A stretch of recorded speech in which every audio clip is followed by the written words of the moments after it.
Ce sont été plusieurs éléments, ceux qui ont montré ou présenté à Giordano Bruno comme un magicien, et pas justement le nom de ses œuvres comme Sur la magie des liens ou Sigillo de Sigillo Arum.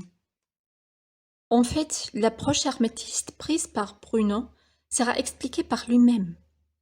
Celle se nourrit par des cultes égyptiens ainsi que par l'utilisation du langage comme un élément magique, tout en donnant plus d'importance aux hiéroglyphes égyptiens qu'au langage hébreu, contrairement à ses collègues à l'époque. Pourtant, et pour être plus précis, on peut trouver la référence à la technique magique développée par Giordano Bruno dans le Ad Edenium, recommandé par Saint Albert le Grand ou Thomas d'Aquin, avec aussi une connexion avec Cicéron et Quintiliano. Ce qui fut nommé moyen mnémotechnique atteint le sommet de sa gloire pendant la Renaissance, avec l'œuvre de Umbris Idearum, écrit par Giordano Bruno et publié à Paris en 1582.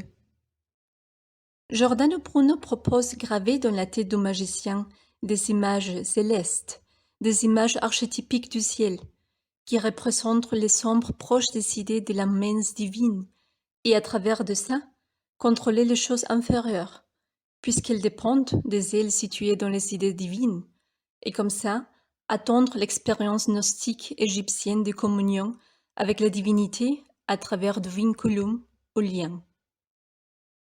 Le système magique de Bruno représente la mémoire d'un magicien, de quelqu'un qui connaît la réalité au-delà de l'apparente multiplicité des images archétypiques créées par la propre imagination.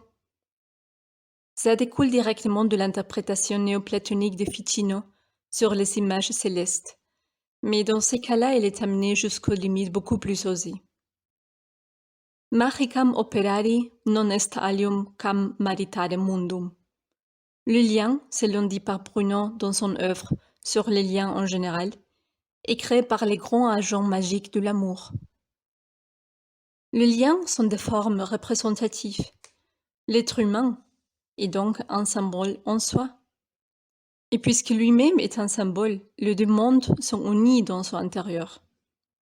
Le magicien a la certitude qu'il existe une chaîne d'union entre toutes les choses du monde, une référence à la matière universelle de laquelle Bruno parlait. Ce processus n'est qu'une révélation de nous poimandres. Bruno l'éclaircit donc sur la magie des liens, quand il dit Per unc in contemplationem, unius simplicissimi optimi maximi incorporei, absoluti, sibi sufficientis, sic ad Deo est descensus per mundum animal, animalis vero est ascensus per mundum ad Deum.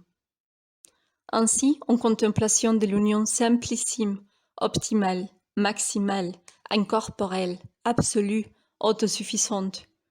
Comme ça, Dieu descend à travers le monde animal. L'animal, par contre, monte à travers le monde vers Dieu.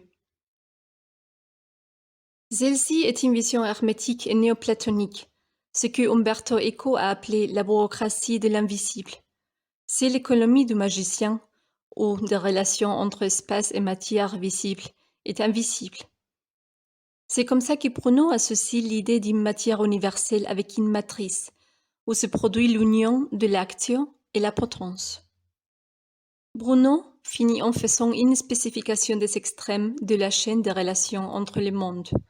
Il dit « Inter infimum et supreum gradum sunt species mede, cadum superiores magis participant lucem et actum et virtutem autivam, inferiores, vero magis, tenebras potentiam et virtutem passivam. » Entre le grade supérieur et l'inférieur se trouvent les espaces intermédiaires. Les plus supérieurs parmi elles représentent la lumière, l'acte et la vertu active. Les inférieurs, par contre, représentent les ténèbres, les potences et la vertu passive. Le lien s'exprime comme un symbole de la magique mathématique de Cornelio Agrippa. Pour Giordano Bruno, Cornelio Agrippa n'est pas qu'une personne de référence, sino que sa présence sera constamment observée dans ses œuvres. La magie mathématique de Cornelio Agrippa s'approche énormément au lien magique de Giordano Bruno.